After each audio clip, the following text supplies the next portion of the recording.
একটি কথা গত ২-৩ দিন যাবৎ শোনা যাচ্ছিল যে প্রাথমিক প্রধান শিক্ষক পদের পরীক্ষা সেপ্টেম্বরে অনুষ্ঠিত হবে। যদিও পিএসসি বিষয়টি নিশ্চিত করেছে যে পরীক্ষার তারিখ এখনও তারা আনুষ্ঠানিকভাবে চূড়ান্ত করেননি। এর পাশাপাশি প্রাথমিকে সহকারী শিক্ষক পদে প্রায় ১৪,০০০ শিক্ষক চূড়ান্ত নিয়োগের অপেক্ষা করছেন। তারা ইতিমধ্যে আলটিমেটাম দিয়েছেন, যদি জুলাইয়ের মধ্যে তাদের নিয়োগের বিষয়ে কোনো সিদ্ধান্ত না আসে তাহলে তারা আন্দোলনে যাবেন। আসসালামু আলাইকুম, যে যেখান থেকে আমাদের ভিডিও দেখছেন আমার পাঠঘরে আপনাদেরকে আরও একবার স্বাগতম। আমরা একটু প্রাইমারি শিক্ষক নিয়োগ নিয়ে আজকে কথা বলবো। তো প্রাইমারি শিক্ষক নিয়োগে আপনারা জানেন যে ইতিমধ্যে আপনাদের যে প্রধান শিক্ষক পদের যে পরীক্ষাটি, সেই প্রধান শিক্ষক পদের পরীক্ষাটির জন্য আপনারা অপেক্ষা করছেন। তো গত ২-৩ দিন একটি নিউজ শোনা যাচ্ছিল যে সেপ্টেম্বর মাসে প্রাথমিক প্রধান শিক্ষকের পরীক্ষা অনুষ্ঠিত হতে পারে। সেটি পিএসসি নিশ্চিত করেছে যে তারা এ ধরনের বিষয়ে এখন পর্যন্ত কোনো চূড়ান্ত সিদ্ধান্ত নেননি। তো আমরা এই সংক্রান্ত একটু নিউজ দেখে আসি। পিএসসির মাধ্যমে প্রাথমিকের প্রধান শিক্ষক নিয়োগ পরীক্ষা, আইনি জট নিরসন এবং বর্তমান অগ্রগতি, আইনি জটিলতার অবসান, আদালতের স্থগিতাদেশ প্রত্যাহার হওয়ায় পিএসসি প্রধান শিক্ষক নিয়োগের ঝুলন্ত প্রক্রিয়া পুনরায় শুরু করেছে। পরীক্ষার সময়সূচি প্রস্তুতি শুরু হলেও পরীক্ষা কবে হবে সে বিষয়ে পিএসসি এখনও চূড়ান্ত কোনো সিদ্ধান্ত দিতে পারেনি। পরিকল্পনা শেষ হলে বিজ্ঞপ্তির মাধ্যমে তারিখ জানিয়ে দেওয়া হবে। পদ সংখ্যা এবং আবেদনের বিবরণ। সংশোধিত পদ সংখ্যা প্রথমে ২,১৬৯টি থাকলেও বিধিমালা পরিবর্তন হওয়ার কারণে ১,১২২টিতে দাঁড়ায়। বিপুল আবেদন ১,১২২টি পদের বিপরীতে ৭ লাখের বেশি চাকরি প্রার্থী আবেদন করেছে। প্রতি পদের বিপরীতে গড়ে প্রায় ৬২৪ জন। কি হিউজ একটি সংখ্যা। তো পিএসসি এখন যে কারণে এই পরীক্ষাটা আয়োজনে একটু চ্যালেঞ্জের মুখোমুখি পড়েছে, সেটা হলো বিপুল সংখ্যক প্রার্থী। এর জন্য পিএসসির বাজেটে প্রায় ১১ কোটি টাকা প্রয়োজন। তো এটা নিয়ে আমার কাছে মনে হয় যে এটা চ্যালেঞ্জ না, কারণ যারা পরীক্ষা দেবেন ৭ লাখ প্রার্থী, তারা তো নির্দিষ্ট ফি জমা দিয়ে আবেদন করেছেন। তো এটা আমার কাছে মনে হয় না যে এটাকে চ্যালেঞ্জ হিসেবে দেখালে এটা চ্যালেঞ্জ হিসেবে দাঁড় করানো যাবে। তবে দ্বিতীয় যে অংশটি, সেটি কেন্দ্রের ব্যবস্থাপনা। পরীক্ষা প্রধানত ঢাকা কেন্দ্রিক আয়োজনের পরিকল্পনা থাকায় কেন্দ্র নির্ধারণ, আবাসন এবং পরীক্ষার্থী ব্যবস্থাপনা পিএসসির জন্য বড় প্রশাসনিক চ্যালেঞ্জ। এই পয়েন্টটা খুব গুরুত্বপূর্ণ পয়েন্ট, এবং আমি মনে করি যে এইখানে পিএসসির একটি সুযোগ থাকবে যে যেহেতু বিসিএসের মতো পরীক্ষা বিভাগীয় কেন্দ্রগুলোতে অনুষ্ঠিত হতে পারে, সুতরাং পিএসসির আমি অনুরোধ করব বিনীতভাবে যে এই পরীক্ষাটিও যেন বিভাগ কেন্দ্রিক নেওয়া হয়। কারণ ৭ লাখ সবাই তো পরীক্ষা দেবে না, মিনিমাম ৫ লাখ প্রার্থীও যদি পরীক্ষা দেওয়ার জন্য ঢাকায় যায়, তাহলে কী অবস্থা হতে পারে, মানে জাস্ট ইমাজিন যে কী রকম একটা পরিস্থিতির সৃষ্টি হতে পারে। তো সেক্ষেত্রে এই পরীক্ষাটা যেহেতু বিসিএসের মতো পরীক্ষা, বাংলাদেশের সর্বোচ্চ পদের চাকরির পরীক্ষা, এটা যদি বিভাগীয় শহরগুলোতে অনুষ্ঠিত হতে পারে, তো সুতরাং এটাও বিভাগীয় শহরগুলোতে অনুষ্ঠিত করলে করা সম্ভব, এবং আমি সেখানে মনে করি যে সেক্ষেত্রে পিএসসির জন্য সুবিধা হবে এবং যারা চাকরি প্রার্থী আছেন তাদের জন্য সুবিধা হবে।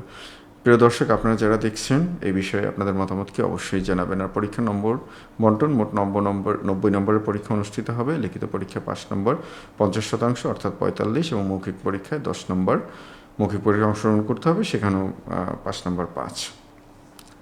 তো এখন এই পরীক্ষাটি আপনারা যারা অংশগ্রহণ করবেন এই পরীক্ষাটিতে আপনারা প্রস্তুতি নিতে থাকুন। হাতে বেশ কিছু ভালো সময় পাচ্ছেন, এই সময়টুকুকে কাজে লাগান। কারণ প্রাইমারি প্রধান শিক্ষক এই পদটি এখন পর্যন্ত ঠিক এখন যে অবস্থায় আছে এইখানেই সম্মানজনক পদ, এবং সামনের দিকে এই পদটি অর্থাৎ পদটির বেতন কাঠামো এবং পদটির মর্যাদা বা গুরুত্ব সেটা ধাপে ধাপে বৃদ্ধি পাবে। তো সুতরাং এটা আপনাদের জন্য একটি ভালো সুযোগ। আর যেটা নিয়ে আমরা একটু কথা বলবো সেটা হচ্ছে যে সহকারী শিক্ষক 14,500 যাদের নিয়োগটি এখনও ঝুলে আছে। তো এটা খুব দুঃখজনক, শুধু দুঃখজনক বললে একটু কম বলা হয়ে যাবে, নিতান্ত হৃদয় বিদারক। তো এটা আমার কাছে যেটা মনে হয় যে তৎকালীন সময়ে অতিরিক্ত তাড়াহুড়োর ফল হচ্ছে আজকে এটা। কিন্তু তারপরেও আমি বর্তমান সরকার, বিশেষ করে মাননীয় শিক্ষামন্ত্রী মহোদয়ের কাছে বিনীত অনুরোধ জানাবো, যদি কোথাও কোনো ভুল হয়ে থাকে সেটা তো ওই সময়কার যারা কর্তৃপক্ষ ছিলেন তাদের, এটার জন্য তো এরা দায়ী না। তো এদের বিষয়ে যে কোনো একটা সিদ্ধান্ত আমি মনে করি যে খুব দ্রুত উপনীত হওয়া উচিত।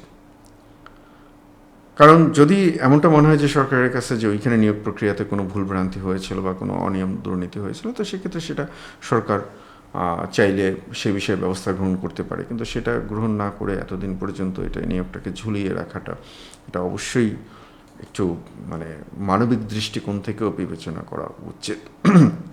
তো এইখানে আন্দোলনের হুঁশিয়ারি এবং আলটিমেটাম 29 জুলাই ডেডলাইন, চূড়ান্তভাবে নির্বাচিত 14,384 জন সহকারী শিক্ষক পদে যোগদানের বিষয়ে আগামী 29 জুলাইয়ের মধ্যে প্রজ্ঞাপন বা লিখিত তারিখ না পেলে পুনরায় রাজপথে নামার আলটিমেটাম দিয়েছে নিয়োগ প্রার্থীরা। সংবাদ সম্মেলন 27 জুলাই 2026 বিকেলে প্রাথমিক শিক্ষা অধিদপ্তরের সামনে আয়োজিত সংবাদ সম্মেলনে প্রার্থীরা বলেন, আমরা রাজপথে নামতে চাই না, ক্লাসরুমে থাকতে চাই, কিন্তু গত 6 মাস ধরে শুধু আশ্বাস পেয়ে দেয়ালে পিঠ ঠেকে গেছে। বর্তমান অবস্থা এবং নিয়োগ প্রক্রিয়ার ইতিহাস। ফলপ্রকাশ 2026 সালের 8 ফেব্রুয়ারি সহকারী শিক্ষক নিয়োগ পরীক্ষার চূড়ান্ত ফল প্রকাশ করা হয়।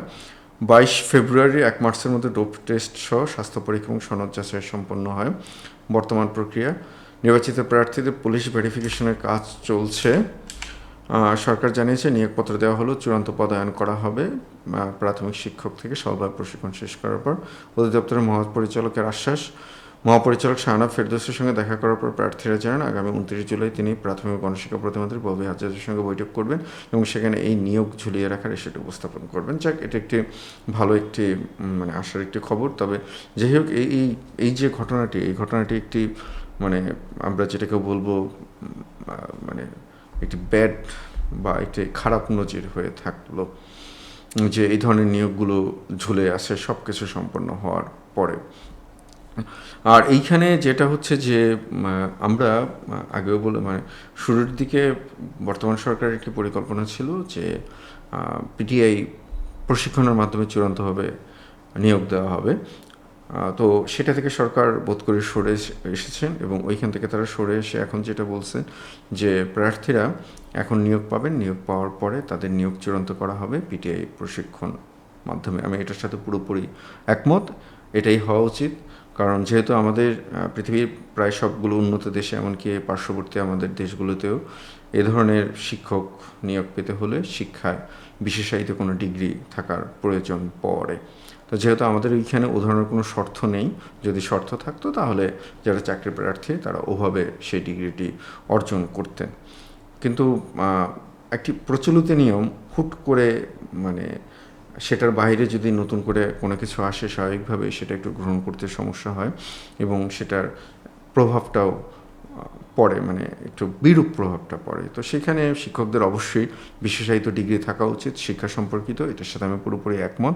কিন্তু আবার এটার সাথেও আমি একমত না যে এই নিয়োগে অনাকাঙ্ক্ষিত সময়ক্ষেপণ বা কালক্ষেপণ 6 মাস।